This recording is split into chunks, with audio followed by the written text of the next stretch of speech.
In today's video, I'm going to teach you QuickBooks Online account numbers, how to turn on and off.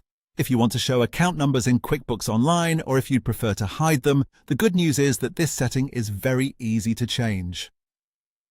This is a simple adjustment inside your account settings, and it only takes a moment once you know where to look.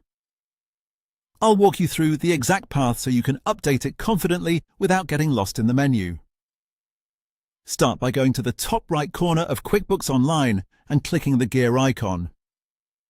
This is where you'll find many of the main settings for your company file, so if you ever need to customize how QuickBooks works, this is usually a great place to begin. From the menu that opens, select Account and Settings. This will take you into the area where you can control a variety of company preferences, including features related to your accounting setup.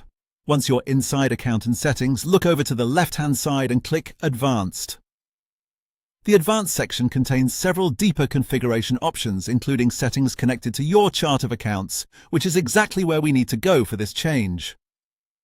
Now scroll until you find the Chart of Accounts section, and then click Edit. This opens the settings for how your accounts are organized and displayed. If you're using account numbers as part of your bookkeeping structure, this is the section that controls whether that feature is enabled. Here you'll see the option labeled Enable Account Numbers. This is the setting you're looking for. If you want account numbers to appear and be available in your chart of accounts, turn this option on. If you no longer want to use account numbers, you can turn it off instead. After choosing the setting you want, click Save to apply the change.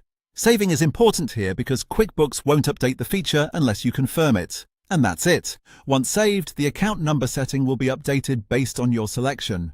This is a useful option if you're trying to match a more traditional accounting structure, or if you simply want a cleaner look without account numbers showing. That's all there is to it. Thanks for watching, and now you know how to turn account numbers on or off in QuickBooks Online.